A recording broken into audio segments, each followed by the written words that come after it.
Dubai and the UAE have a new 9% corporate tax, and it's now going to affect more entrepreneurs and more businesses than originally thought. Today, I'm going to tell you why that's the case and where you can go if you're living in Dubai but don't want to pay that 9%. Today, I'm going to tell you what the scores of people who are selling you Dubai as the panacea, the paradise for entrepreneurs and business, don't want you to know. I'm going to tell you why, if you're not an entrepreneur, you might also be concerned. But here's what happened a couple of years ago. Something called the global minimum tax got negotiated, where very large corporations that have hundreds of millions of dollars a year in revenue would be taxed at a certain minimum rate of 15%. Countries all around the world got together and agreed to that. Most people watching this don't have a company with hundreds of millions of dollars per year in revenue. But what you saw a few countries do, including the United Arab Emirates, was say, you know what? We're not going to have a 0% tax anymore. We want to play nice with the rest of the world. And so even if you don't have hundreds of millions of dollars in revenue, we're going to impose a new 9% tax. But don't worry.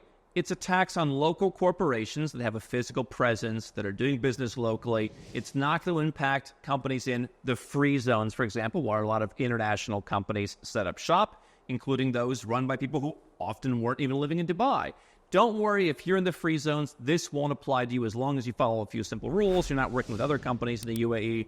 You'll still get the 0%. I said, okay, that's an interesting system, kind of like what Hong Kong has. If you live in Hong Kong, your corporation pays a flat tax rate in the teens. If you don't live in Hong Kong, if you follow a number of criteria, you can theoretically pay zero tax as an offshore company. Not the first time that happened. Barbados got rid of that system a couple years ago.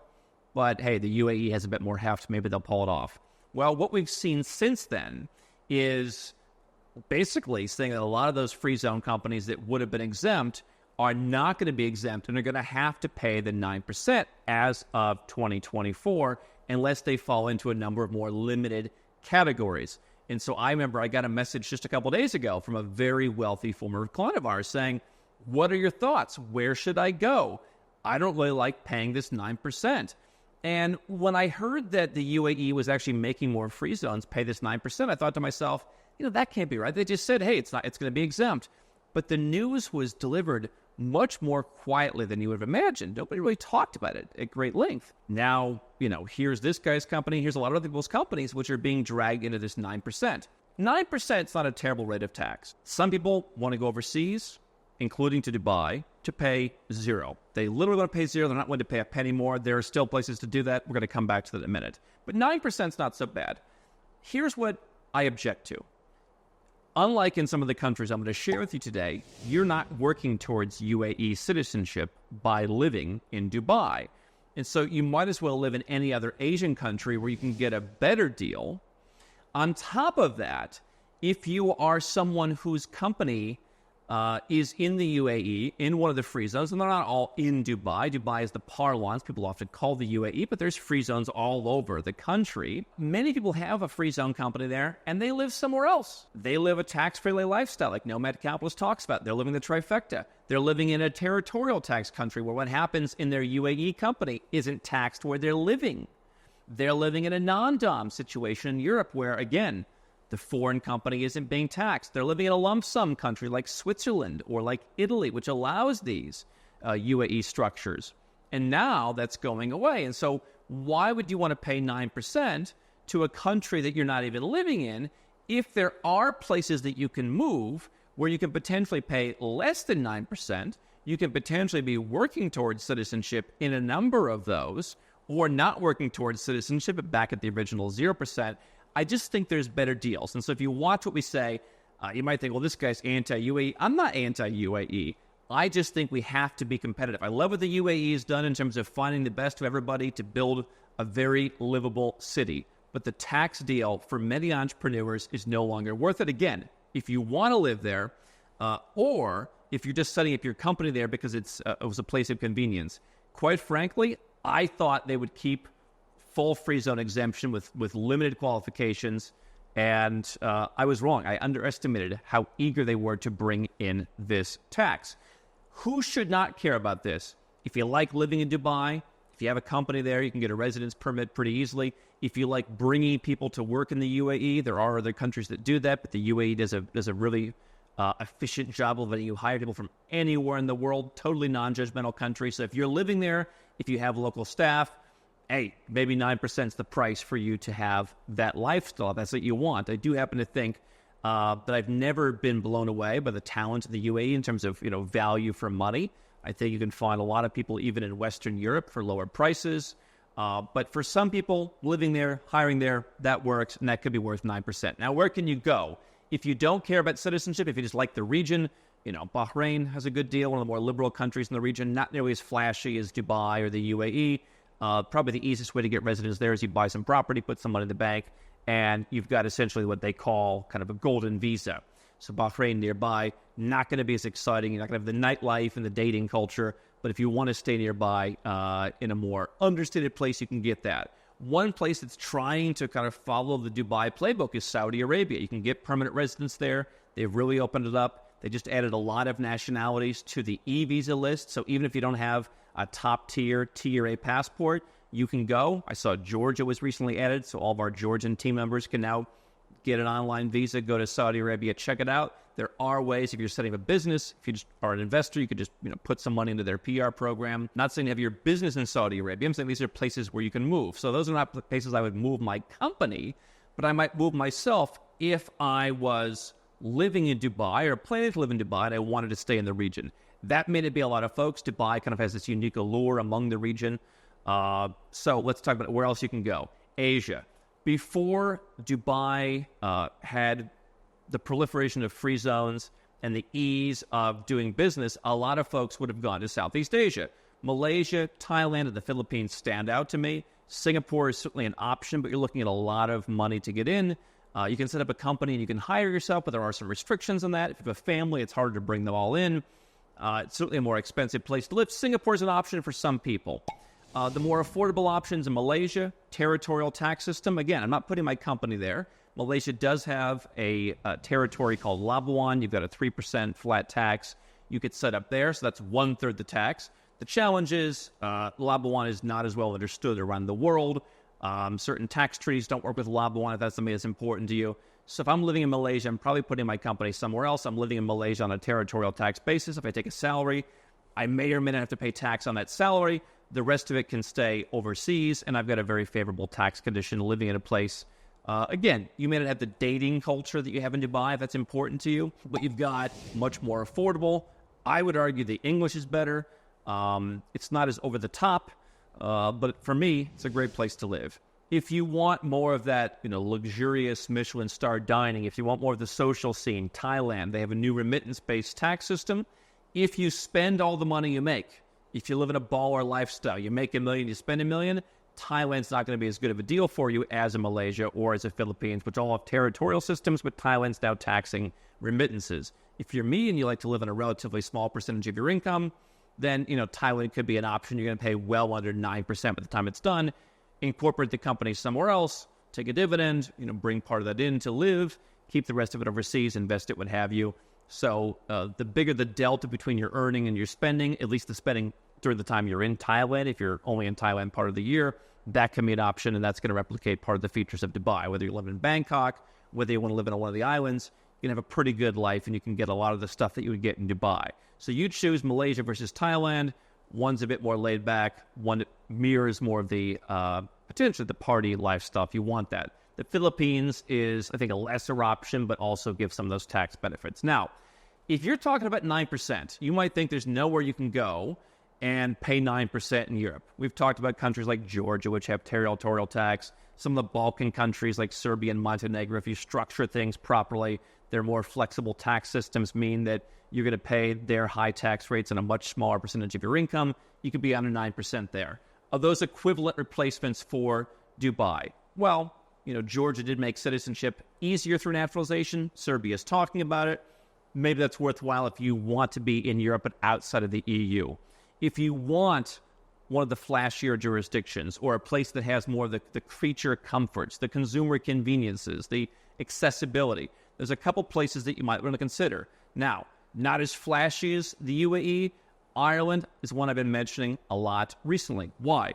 You can get a a non-dom tax system set up. You can incorporate offshore. You will certainly, again, as long as you're not living a total baller lifestyle, spending every euro that comes in, you're going to have that delta between earnings that can be kept offshore and money that you're remitting to spend. Plus, if you already have money in a pot that you've accumulated, you can spend that money first and delay the remittance system by creating kind of a pot of what I would call tax-free capital to bring in. You're probably, again, unless you're spending everything that comes in, you can probably pay under 9% on your total earnings. And on top of that, if you're listening to me, I'm guessing you speak English. If you live there for 5 years, you can apply for citizenship by naturalization. One thing I think people underestimate about Ireland is compared to the UK, compared to the US, compared to the places that you think it's similar to, they are incredibly pleasant to deal with at the government level. People were talking about, needing to wait 2 months recently to get a residence permit renewed, and it was total pandemonium, not realizing that sometimes in these other Western countries it might take years to do the same thing with such a backlog. Quite frankly, from my perspective, pleasant and efficient tax and immigration system. You could potentially, set up a company in Ireland. If you're not an EU citizen, you can get a residence permit by doing that. There's more planning when it comes to Europe. This is what Nomad Capitalist helps people do. You're going to need multiple tax advisors, immigration advisors. You're going to need a very well laid out plan to go to Europe. But the plus side is you can probably, net pay less tax than you would in Dubai, and you get citizenship in 5 years. You have creature comforts. You have, for those who care, a good time zone. If you're working with North America, much better time zone than Dubai, Tbilisi, all that in GMT plus 4. Malta is the same kind of tax system, the non-dom tax system, warmer weather, citizenship by naturalization, as much as it says on the tin, 5 years. We know it takes generally about 18 years to get that. So Malta, not a citizenship play, but it's an easier version of non-dom. If you have Bitcoin or crypto along with your business, probably more friendly than Ireland with the UK system. So that's an option. Again, net, probably pay a lot less than 9%. And you've got Mediterranean living. Italy, lump sum, 100,000 up to 125,000 euros a year. This is one where you can be a baller. And there's plenty of places, Lake Como, Milan, the Amalfi Coast, beautiful places to go. Obviously, not all those are year-round places.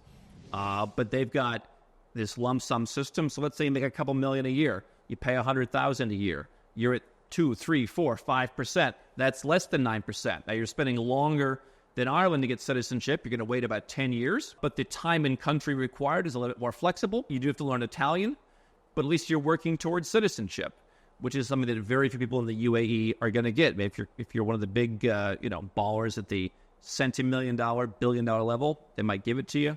The average person running a business is not going to get that. So Italy can be a replacement. Switzerland, if you kind of want that full Lux experience, you're not going to live in Zurich, but there are plenty of cantons where you can live, and you can get in on their lump sum system. It's a more expensive system. So if you're making mid-seven figures and up, you're going to probably have a tax rate lower than that 9%. There's a hack that if you are not an EU citizen or an EA citizen, you can go and get, let's say, invest in a passport in Malta, get a passport through your ancestors in Europe, and you can reduce the tax. If you're an American, you're going to pay double the tax that someone who has a Malta passport, has an Italian passport, pays.